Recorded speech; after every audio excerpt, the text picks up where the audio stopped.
Hi everybody, happy Saturday, welcome to Taco Clock. It's Saturday again, it's unbelievable how fast time flies. Again, a week has gone by and I feel like I did nothing, though I know I did a lot of things, but yeah, time flies again. So, welcome to this little tiny vlog. If you're new to the channel or the series, my name is Sarah and I'm the artist behind Pinselgeschichten, and each Saturday I show you in a short review what I published this week, artwork that I did where I don't have videos for, and other things that are going on in my life. So let's get started with the things that I published, and then I'm gonna talk a bit about other things that I did this week. I'm having a tiny teaser for tomorrow as well. So this is the art journal page that I published called MT, and it is my take on the prompt in the journal workshops for this month, which is the last day currently. Happy Halloween, by the way, if you celebrate it. So it's called MT, and the prompt was, what are you afraid of doing in your art journal, like techniques or topics or anything. And I made this page because, well, there's reasons. Coming up empty is actually what I'm really concerned about, that one day I will have nothing to say anymore in artwork, and I come up with nothing and come up empty in art. And if you want to have a bit more information, background, or just what materials I used, what techniques, just hop on to the iCards there coming up again in the video. And also, if you're maybe on a mobile device, just check on my playlists or most recent published videos. You can find the videos for the things that I'm going to show you. So, art journal, and the other thing, which is called Tiny Tuesday. And I really like this one. I think this one turned out nicely. This one is Halloween themed or Samhain themed, depending on if you celebrate Halloween or if you're of the pagan belief or whatever. So it's pretty much all around end of October, whatever you want to call it, and it's done with watercolors and inks, and I really liked this one. It's turned out nicely. Loved working on this one. So the next thing, I seemed to have had fun with the ink and something kind of artwork style this week. Well, it's Inktober, so yeah, go figure. The thing that I did for taco challenges was this painting here, and it's called Choice. That was done with a word generator, and I painted a painting around it. Again, all the details. This is a real-time vlog, the taco challenges, where I talk about what story or what parts go into the thought process when composing a painting. So the story, you can see it here in the video, and the painting is only done with a time-lapsed version. So the actual idea and background story is done real time. So check it out if you're interested why this is called Choice. The other one that I did, I seem to have caught up on my prompts and challenges that I do participate in. I pick and choose a few that are not similar. The one being the art journal vlog prompts kind of thing. What am I saying? The art journal prompts from the journal workshops. The other one being the prompts of the Lockery artist group, and the third one being the Paint My Photo challenges. And these are monthly, and this is my take on the September-October one. They're finally back with the challenges, and this one is called Venetian Mask, done with polychromo colored pencils and a few glitter pens. I don't know if you can see it on camera, but I got some glittery things on the mask. And the theme was a mask ball or masking Halloween costume kind of thing. So did this one and published it on Friday. So these were the published artworks. I did artwork pieces for next week, of course.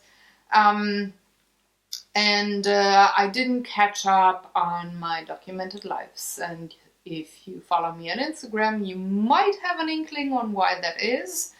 If you're not, I'm just telling you, right? So Monday, I visited my mom, and she gave me a big box of letters and memorabilia that I inherited from my grandma, uncle, and dad. So my grandma passed away in 2004, and my uncle and dad just shared letters and photos that they kept as well as part of their heritage, right? Just that's what you do, right? I don't have to explain. So this year, my uncle and my dad passed away. So my lovely auntie asked me if I would be interested in keeping the letters and photos that my uncle got when my grandma passed away. And I said, yes, of course, because I don't have a lot of, I don't have any, I just remember, I didn't have any letters or anything where there was a handwritten piece of my grandma.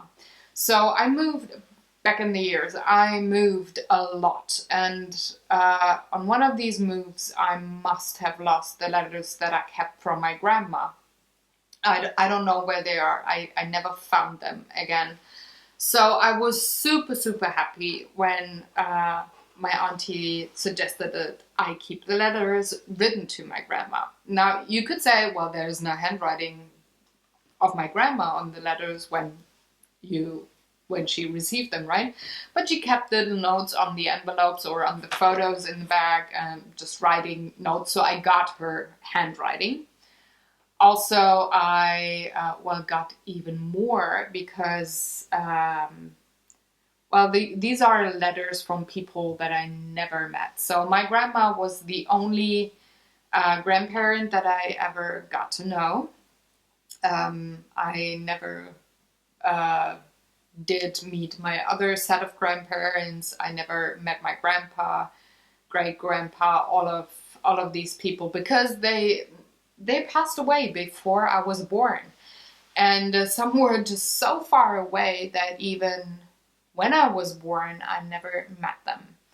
And meanwhile, they passed away. So all that I got to know those people is the letters that I just inherited. And Monday, coming home in the afternoon from my mom and sitting there until 4 or 5 in the morning, sorting through all the letters and the photos and just reading. So I haven't read the letters that were sent to my grandma by people still being alive. I just read the ones where I know both parties passed away. So I'm not invading their privacy. It's more like history there. And it was amazing. So Monday night or Monday evening was just getting to know a huge chunk of my family, getting to know the people from the letters they wrote. And there's like correspondence over 40 years with, for example, the aunt and uncle of my grandma, or I think it's like 15 years of my great-grandfather and my grandma, so her dad. And it's just really nice how these people come alive, even letters from my grandpa to my grandma, how they come alive, how they are not just an idea or a concept, but they are formed into a personality just by how they wrote the letters. So I had a blast reading through those, and I was so hungry to read them because I'm all about family history, family stories. I'm big on stories anyways, but like finding out how people thought, what happened, what they cared about. And back in the day, they wrote letters totally different from what we do nowadays. Even if you write paper and pen instead of just emailing or I don't know, SMSing or WhatsApping, or whatever, all the modern kind of ways to communicate, they're so different from back in the day when they wrote letters. And I really loved it. So instead of doing documented life projects, I read through all the letters, and some of them, they are dating back to 1942. So that's like in the middle of World War II. And I was really very happy and proud and everything that, and just grateful, I think is the right word, that my grandma managed to keep these letters and postcards from those years while she was on the run across Europe. So it's just, it just amazes me that these letters are here in 2015, being written in 1942, sent with military mail from back in the day. And it's just, I'm just so grateful that these pieces of memorabilia survived in the condition that they are in. Now, I'm gonna show you just from far away, like a few of these pieces. You can see they're really old. There's, it's like the hand, this is actually a letter of my great-grandfather to my grandma. So you can see it's like really yellow paper, really thin ink pen on this very thin paper. And this is actually one of the few that you can really read anymore.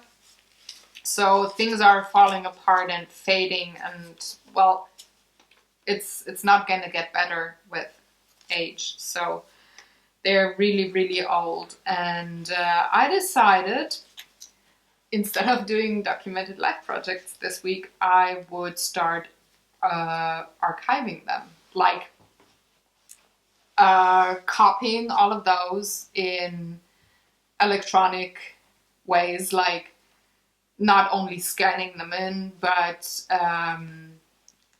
typing them, printing the typed out letter, put it with the envelope, have everything in a Ziploc, like each letter in a Ziploc with the envelope and the typed up version, and just put it in a box so that there will be no light there, so nothing fades anymore, nothing falls apart. So I have, let me just, this is the box of all the letters. So I started going through all of these and, well, archiving them and sorting them. I sorted them so far like chronologically, and by separating the senders, and now I'm just copying the letters and getting everything archived so that you can read them in like 50 years or something, that no matter if the original letter falls apart, there's some way of documenting, or some way of documentation of the letter, what was written there. And the difficult thing is why this actually takes so long is they're really different from the way that we write now, like just the way the letters look, H and S, for example, or the E actually looks like an N. So that's like totally weird, and it takes a while to go through them and copying them, archiving them. So that's what I did this week. That's what I started, I should say, this week, archiving my family's letters and getting them organized in a way that I don't know, my niece and nephew or whomever is interested in like decades can read them if they want to. So yeah, takes a lot of time.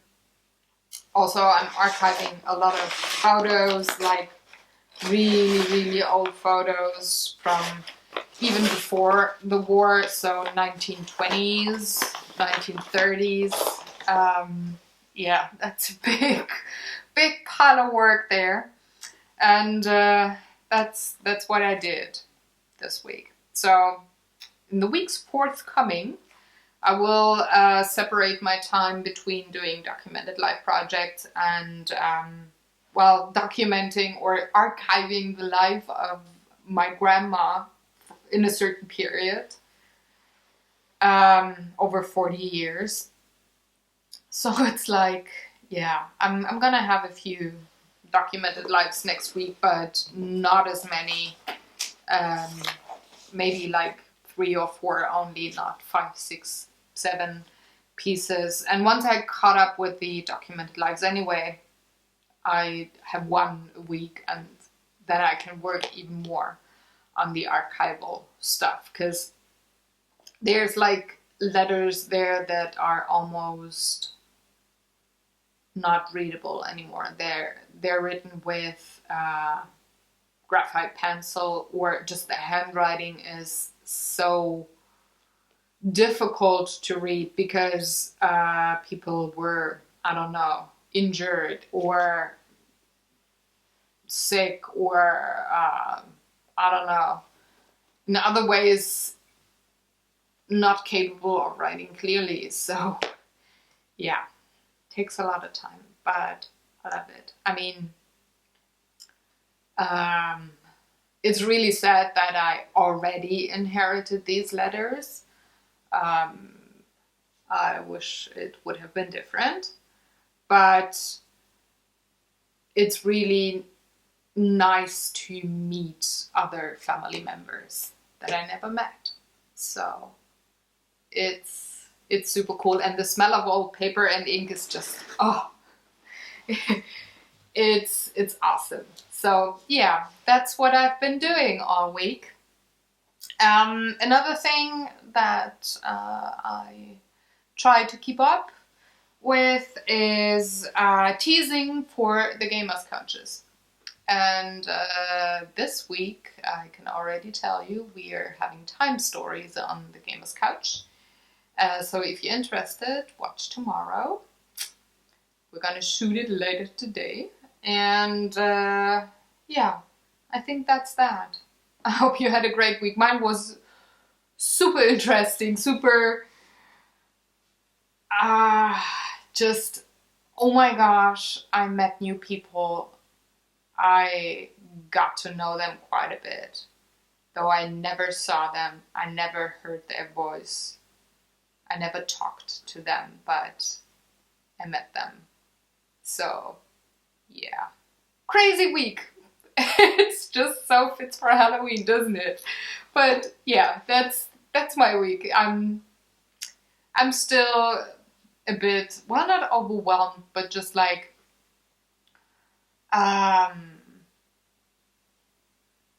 well, whenever my mind is like quiet and I'm not occupied with work, I'm going through what was in those letters. I didn't really in-depth read them, so I will discover things while I will copy those, but